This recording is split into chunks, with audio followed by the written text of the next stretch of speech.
आप सभी का स्वागत है हमारे चैनल इंजीनियर्स कोच में। आज का जो हमारा टॉपिक है, इस टॉपिक में हम बात करेंगे सिविल कंस्ट्रक्शन के कुछ बेसिक नॉलेज के बारे में। तो हम आपके लिए लेके आए हैं कुछ पॉइंट्स जो कि बहुत ही कॉमन और फ्रीक्वेंट यूज़ होते हैं सिविल कंस्ट्रक्शन में। तो ये पॉइंट आपके लिए बहुत ही हेल्पफुल होंगे अगर आप को कंस्ट्रक्शन कराना है, या फिर आप इंटरव्यू देने वाले हो, या फिर आप मटेरियल का कैलकुलेशन करने वाले हो। तो क्या हैं वो पॉइंट्स, आइए देखते हैं। सबसे पहली जो चीज़ है वो है डेंसिटी ऑफ सीमेंट। ये आपको पता होनी चाहिए डेंसिटी ऑफ सीमेंट कितनी होती है। तो डेंसिटी ऑफ सीमेंट होती है 1440 kg पर मीटर क्यूब। ठीक है, सपोज दैट ये आपका एक 1 मीटर क्यूब का एक बॉक्स है।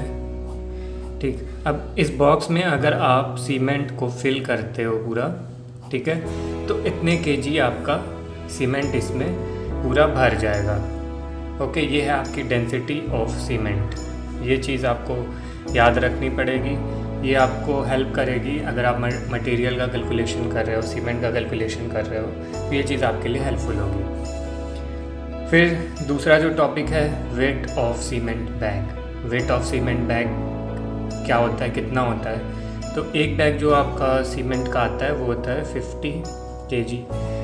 तो ये भी आपके लिए जानना बहुत ही ज़रूरी है, तभी आप कैलकुलेशन कर पाओगे कि कितने नंबर ऑफ़ बैग्स आपको मंगाने हैं जब आप मटेरियल का कैलकुलेशन करोगे। फिर जो थर्ड पॉइंट है क्यूरिंग ऑफ कंक्रीट। तो आप सभी जानते हैं जो भी इम्पॉर्टेंट स्ट्रक्चरल मेंबर होते हैं वो कंक्रीट से कास्ट किए जाते हैं। तो ऐसे में उसकी जो स्ट्रेंथ है वो भी बहुत ही इम्पॉर्टेंट होती है। तो ऐसे में उसकी क्यूरिंग करते हैं, मीन्स तराई। तो तराई कितने दिन करनी चाहिए कंक्रीट की? वैसे तो कंक्रीट की जो क्यूरिंग है 14 डेज़ करनी चाहिए। ये बाकी डिपेंड करती है आपका जो क्लाइमेटिक कंडीशन है, टेम्परेचर है। वैसे जो मिनिमम क्यूरिंग पीरियड है वो है 7 डेज़, मिनिमम 7 डेज़ अगर आप OPC सीमेंट यूज़ कर रहे हो। और वही जो कंक्रीट है वो उसमें मिनरल एडमिक्सचर या फिर ब्लेंडेड सीमेंट मिला है, तो उसकी मिनिमम जो क्यूरिंग पीरियड होगी वो 10 डेज़ होगी। अब ये क्यूरिंग पीरियड बढ़ सकता है टेम्परेचर के हिसाब से। तो जो मिनिमम रिकमेंडेड क्यूरिंग पीरियड है OPC सीमेंट का वो है 7 डेज़। ओके, ये मिनिमम है। और मिनरल एडमिक्सचर क्या होता है और ब्लेंडेड सीमेंट क्या होता है, इस टॉपिक पे भी हमने एक डिटेल वीडियो बनाया है, आप देख सकते हो हमारे चैनल पे। फिर अब बात करते हैं सेटिंग टाइम ऑफ सीमेंट। ये आपसे इंटरव्यू में पूछ सकता है ये सवाल और आपको पता होना चाहिए। तो सेटिंग टाइम ऑफ सीमेंट है वो है, देखो 2 सेटिंग टाइम होता है, एक इनिशियल सेटिंग टाइम, एक फाइनल सेटिंग टाइम। तो जो इनिशियल सेटिंग टाइम है वो होता है 30 minute. Commonly OPC and PPC cement use होता है, तो उसका जो इनिशियल सेटिंग टाइम है वो है 30 minutes and final setting time 600 minutes. Okay, next topic है आपका वाटर एब्जॉर्प्शन ऑफ ब्रिक। यहाँ पे क्ले ब्रिक की बात हो रही है, रेड ब्रिक की। 12% से 20% के बीच होना चाहिए। तो यहाँ पे आपका जो वाटर एब्जॉर्प्शन है ब्रिक्स में वो 12% से लेके 20% के बीच में होनी चाहिए। ना 12% से कम हो, ना ही 20% से ज़्यादा हो। अगर आप इंजीनियरिंग ब्रिक यूज़ कर रहे हो, फर्स्ट क्लास ब्रिक यूज़ कर रहे हो, तो उसका जो वाटर एब्जॉर्प्शन है 12 के आसपास होना चाहिए। ओके, व्हाट आर स्टीरप्स, अगला पॉइंट। तो स्टीरप्स क्या होता है? स्टीरप्स को आप कह सकते हो close loop of reinforced bar. Suppose that ये बीम का मेन बार है। अब इसको सपोर्ट देने के लिए, इसको अपने जगह पे फिक्स करने के लिए एक रेनफोर्स्ड एक बार का ऐसे क्लोज लूप बनाते हैं और इसको यहाँ पे टाई कर देते हैं डिफरेंट इंटरवल पे।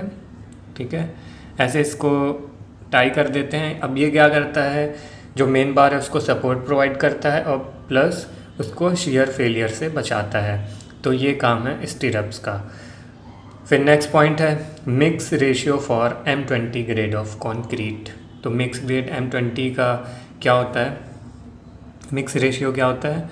1 रेशियो 1.5:3। इसमें 1 आपका सीमेंट है, 1.5 सैंड है एंड 3 आपका एग्रीगेट है।